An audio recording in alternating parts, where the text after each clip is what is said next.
नमस्कार दोस्तों, हिंदू धर्म रहस्य में आपका स्वागत और अभिनंदन है। दोस्तों, इस चैनल पर आपको 18 महापुराण, गीता, रामायण, महाभारत और स्मृतियों से संबंधित जानकारी प्राप्त होगी। तो हमारे चैनल को सब्सक्राइब जरूर करें, जिससे हम जो भी वीडियो बनाएं सबसे पहले आप तक पहुँचे। दोस्तों, आज हम बात करेंगे हिंदू धर्म में के 16 संस्कार कौन कौन से हैं और इन्हें विस्तार से जानने का प्रयास करेंगे कि इस संस्कार का मतलब क्या होता है। तो बने रहें हमारे साथ और देखते रहें। दोस्तों, सनातन धर्म में कई ऐसे कर्म ऋषि एवं मुनियों द्वारा बताए गए हैं जिनका मनुष्य के जीवन से गहरा संबंध है। इन्हीं में शामिल है 16 प्रमुख संस्कार, जिन्हें संस्कारों नयन या संस्कृतियाँ भी कहा गया है। वैसे तो सनातन धर्म में 40 संस्कारों का उल्लेख है, जिनमें से 16 प्रमुख संस्कारों को षोडश संस्कार कहा जाता है, जिनका उद्देश्य व्यक्ति की उन्नति, आध्यात्मिक विकास और सामाजिक आदर्शों के प्रशिक्षण को सुनिश्चित करना है। 16 संस्कारों में मनुष्य के जन्म से लेकर मृत्यु तक के सभी कर्मों का उल्लेख किया गया है। तो आइए जानते हैं हिंदू धर्म के प्रमुख 16 संस्कारों के बारे में। दोस्तों, पहला है बच्चे के जन्म के लिए गर्भाधान संस्कार। यह संस्कार पुरुष और स्त्री के बीच संतान प्राप्ति के लिए किया जाता है। इस संस्कार के विषय में महर्षि चरक ने बताया कि प्रसन्न चित्त और मन के लिए स्त्री एवं पुरुष को उत्तम भोजन और सकारात्मक रहना चाहिए। इसी तरह उत्तम संतान की प्राप्ति के लिए गर्भाधान संस्कार किया जाना चाहिए।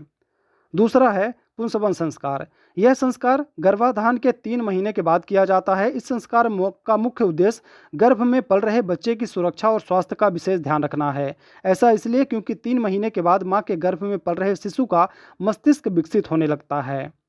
दोस्तों, तीसरा है सीमंतोनयन संस्कार। इस संस्कार में गर्भवती स्त्री के सिर में धागा बांधकर उसे बच्चे की सुरक्षा का संकेत दिया जाता है और फिर मान्यता अनुसार अपनी अपनी जगहों में इसे अलग अलग तरीके से मनाया जाता है। दोस्तों, चौथा है जात कर्म संस्कार। इस संस्कार में नवजात शिशु को घी या शहद चटाया जाता है और वेद मंत्रों का पाठ किया जाता है। ऐसा करने से शिशु को कई प्रकार के दोषों से मुक्ति मिल जाती है। दोस्तों, अगला है नामकरण संस्कार। सनातन धर्म में इसे बहुत ही महत्वपूर्ण संस्कार माना गया है। ऐसा इसलिए क्योंकि जन्म के 11 दिन बाद नवजात शिशु को नाम दिया जाता है, जो जीवन पर्यंत उसके साथ रहता है। जिस तरह वस्त्र शरीर की शोभा बढ़ाते हैं, ठीक उसी तरह नाम भी जीवन को सकारात्मक बनाता है।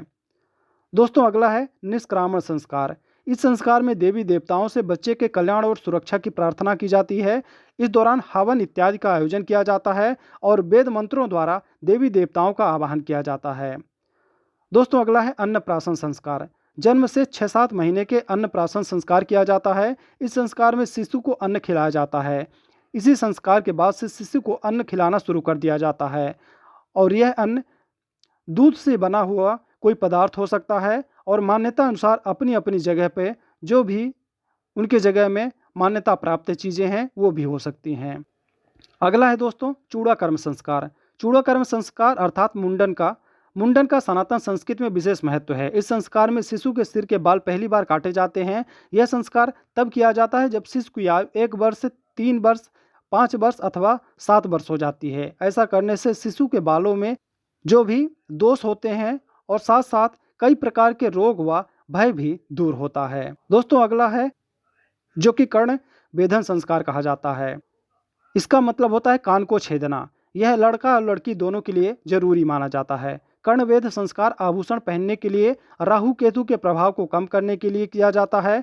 आयुर्वेद में बताया गया है कि कर्णवेध संस्कार करने से सुनने की शक्ति में बढ़ोतरी होती है। दोस्तों, अगला है उपनयन संस्कार। यह संस्कार मुख्यतः ब्राह्मण, क्षत्रिय और वैश्य वर्ण में आयोजित किया जाता है। इस दौरान वेद मंत्रों के बीच बालक को जनेऊ पहनाया जाता है। मान्यता है कि उपनयन संस्कार के बाद ही बालक वेदों का अध्ययन गुरु के पास जाकर कर सकता है।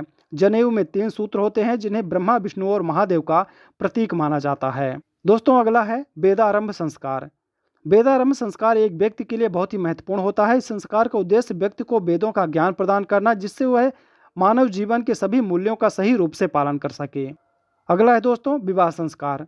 जब एक व्यक्ति विवाह के योग्य हो जाता है तब यह संस्कार किया जाता है। इस संस्कार में वर एवं वधू वेद मंत्रों के साथ जीवन पर्यंत साथ निभाने का वचन देते हैं। साथ ही माता पिता और देवी देवताओं के आशीर्वाद से नए गृहस्थ जीवन का आरंभ होता है।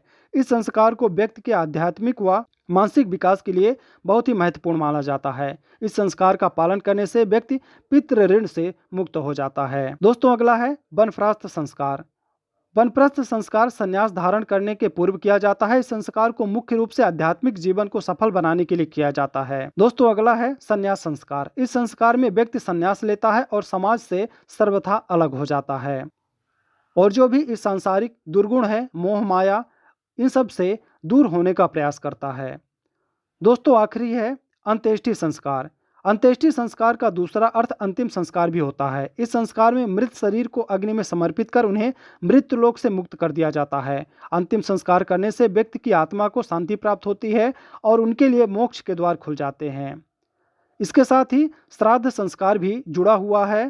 श्राद्ध संस्कार में पितृ देवता की पूजा की जाती है और यह प्रार्थना की जाती है कि उन्हें मोक्ष की प्राप्ति हो। यह संस्कार पितरों को प्रसन्न करने और पितृगणों की आत्मा को शांति प्रदान करने के लिए किया जाता है।